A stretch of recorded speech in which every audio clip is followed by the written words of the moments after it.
no, eso no se usaba. Pero si teníamos un novio que era fijo y que nosotros pensábamos que era el con el que nos íbamos a casar, o el que iba a durar con nosotros 2 años, o lo que fuera, entonces sí, mentalmente nos dábamos ese permiso de poder acostarnos con él. Y eso para mí es lo más importante, es una liberación mental.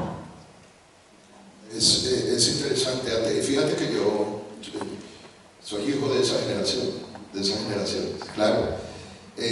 Interesante porque siento que mi mamá, por ejemplo, era muy controlada. Siempre buscando, los papás mandaban a los hermanos a cuidarla. Igual quedó embarazada, ¿sí? Igual fue el problema, igual fue todo. Y estamos hablando también de Chapinero, de todos estos lugares, porque yo no sé si me equivoco de pronto, Álvaro, pero como que el epicentro del rock colombiano es Chapinero, ¿no? Podría llegar siendo, o sea, de hecho el rock ingresa por Chapinero, eso es lo que parece, porque tú estabas en los John Beats, ¿no? A ver, realmente ubicar geográficamente el rock and roll en Bogotá sería un poquito discriminativo, porque igual que por el lado de los dinámicos, que era la parte baja del 7 de agosto, Alcázares, Barrio Modelo del Norte. Pero yo vivo en el 7. El 7 es high. El 7 de agosto. Sí, el 7 de agosto es high. Yo vivo en el 7.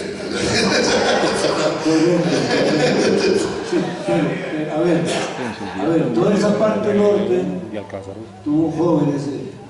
Comencemos por la calle 45, tal vez, que era la casa de Carlos Martínez, y ahí comenzó mucho rock en este lugar, porque Carlos, que tuvo un grupo con Arturo que se llamaban Los Cardenales, hacían ¿Los Cardenales?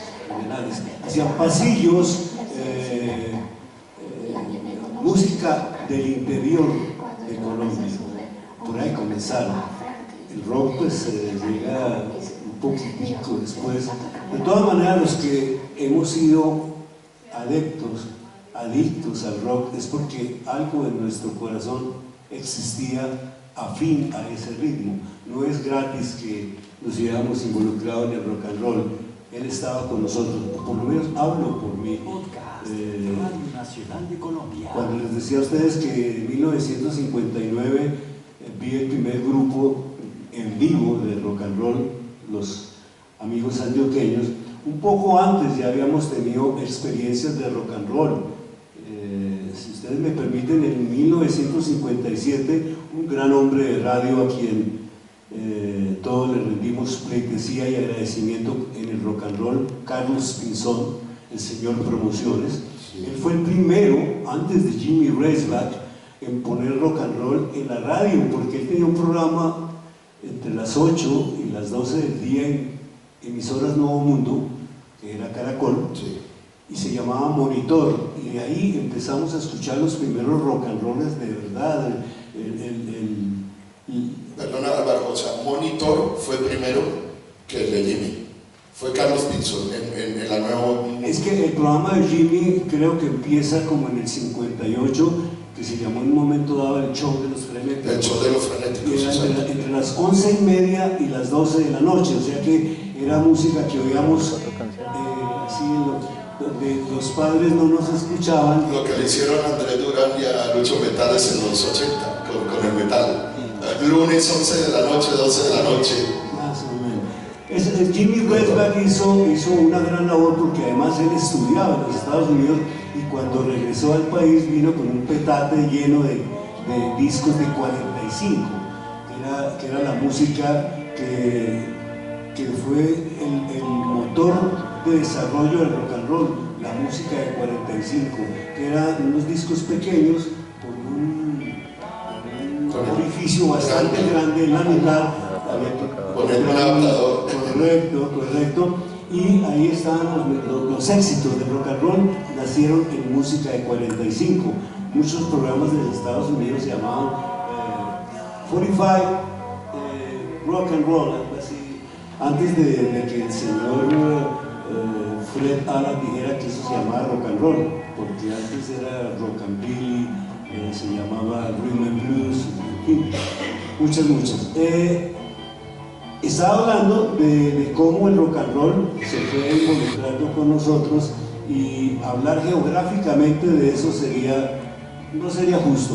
El rock and roll estuvo en todos lados, pero mira que por ejemplo el movimiento del hipismo, las discotecas como La Bomba, como había otra muy conocida, no recuerdo ahorita, todo eso se concentra en Zeppelin, sí, pero antes de Zeppelin es mucho de La Yoconda. toda esta La Yoconda es de las primeras, correcto. y todo era chapinero. Perdón, ahí nacen los stickers en la Yoconda. ¿Dónde? La Yoconda nace en los Nacen los stickers, ahí se encuentra Con 13. la actriz Selmira. sí, no importa, en este momento el nombre no es tan importante como lo que provocó. Llegó, los vio, los sábados por la tarde había ese matiné de rock and roll al cual íbamos los que... Coca-Cola bailables. Las Coca-Cola bailables. Bueno, eso fue después. En la Yoconda no había Coca-Cola bailable, la Coca-Cola. Pero espera, expliquemos primero. La Yoconda era un bar que underground. No, quedaba al frente, el espacio está ahí todavía, al frente de la entrada del Teatro Libertador, en el pasaje Libertador. De ahí que pagaban su entrada y entraban a escuchar bandas.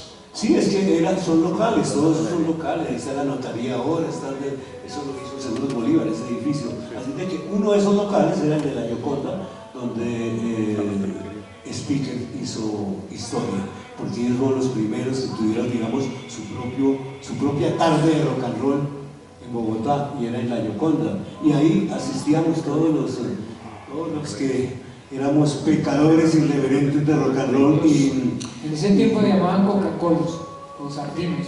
Y es verdad que a las chicas les decían los Coca-Cola un poquito antes, los Coca-Cola nos encontramos en 1960. En 1960 encontramos Coca-Cola, que es cuando llega por primera vez el rock and roll a Bogotá en vivo de un actor Bill Haley. Sí, decía aquí que en 1961, eso es una equivocación. ¿Qué año es? Fue el debut en Bogotá fue el 7 de diciembre de 1960 en el Teatro Colombia. Antes había tocado en el radioteatro de RCN, que fueron quienes lo trajeron a Bogotá para un programa que se llamaba Bavaria Invita, que iba entre las 8 de la noche y las 9. ¿Y eso era en directo en radio o en la radio, en directo en la radio? Es un radioteatro como este, tal vez más grande, de RCN. ¿Y aquí transmitían hacia la radio? No, es que eso iba en directo, o sea, en vivo y en directo.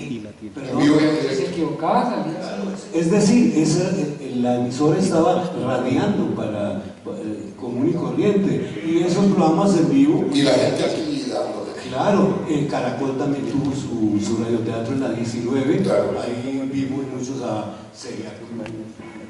a Fabricio, César Costa, hasta Guzmán estuvo en Enrique el Guzmán teatro de Caracol. Una cosa extraña es que nunca vinieron, solamente vino un grupo mexicano a Bogotá. Los Crickets. Correcto. ¿Los qué? Que se Los los que- creaban en la Digamos bomba. que el nombre no era muy novedoso porque ya existía, Ya existía. con otro grande del rock and roll americano. Pero tu inclusión en la música fue en los 70s o finales de los 60, cuando empezaste ya con John Biggs y todo esto. No, mire, nos reencontramos con Roberto Fiorilli en el lugar de ensayo de los Clippers, que era frente a la entrada del hospital militar. Ahí estaba la casa tal vez de Orlando Barriga, Orlando Betancourt, expuse de Betancourt tal vez, sí. Era la casa y ahí ensayaba el grupo Los Clippers. Ahí me encuentro con Roberto Fiorilli, no me reencuentro porque habíamos estado antes en líderes educativas en el gimnasio académico, y él ahí era un célebre desconocido porque era el único, digamos, diferente, se vestía diferente, venía de la Argentina. Era italiano Tipo muy conocido, ¿no? y Claro. baterista. Humberto Fiorilli. Roberto, uno de los grandes nombres. Fiorilli, no Fiorelli como escribe por aquí. Fiorilli. Otro extranjero, Rodrigo, el que tocó con el speaker. Rodrigo García. Que después fue productor en España. Buen apunte, Rodrigo García es un músico español, ahora denigra de haber estado aquí y su corazón no le dice que estuvo en Colombia, trata de soslayar esa situación como si fuera una vergüenza para él, pero él le dio al rock and roll también un horizonte, porque él era un músico de academia, él había estado en Cádiz en el mejor lugar, ¿no?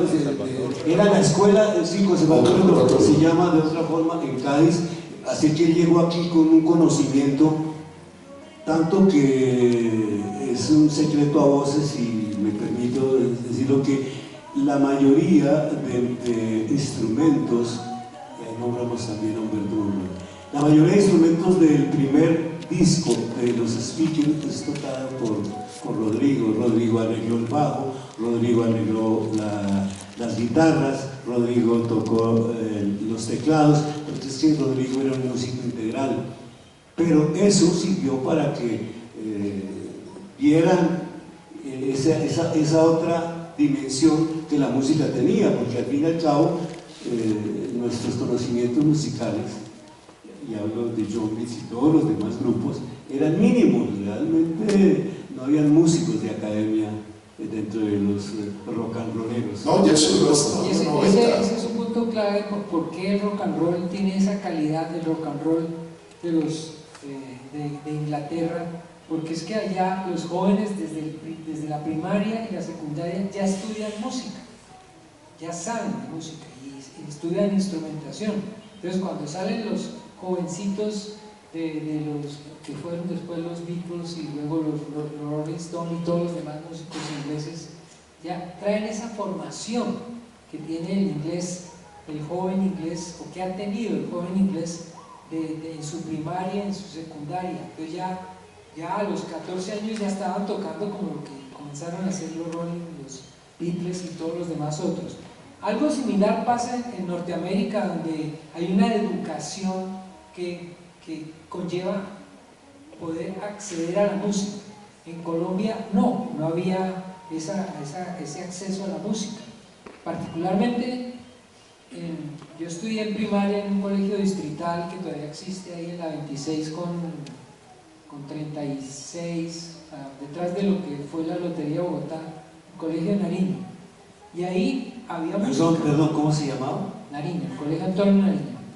En la 26, ahí con 36 o 30 y algo. Y hay algo que nombra, ¿a qué horas ustedes? Porque lo nombraste tú también.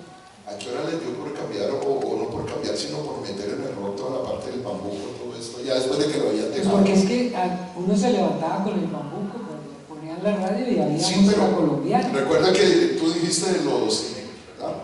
Y tú dijiste de que comenzaste con tu mami con todo esto, luego entran al rock, entra la década de los 60, y cuando acaba la década ustedes otra vez dijeron, no, retomemos el bambuco, metámoslo aquí al rock, y empiezan a salir grupos como los de Genesis, incluso los Soneritos de Colombia, y toda esta camada de grupos como la Columna de Fuego, que empiezan, ¿qué pasó ahí? ¿Por qué fue el interés? Ojo, porque puede ser de dos maneras, o porque de verdad ustedes dijeron, vamos a explorar dentro del rock nuestro, o porque, como está sucediendo hoy, dijeron, si no hacemos esto nos van a sacar de todo. No, eso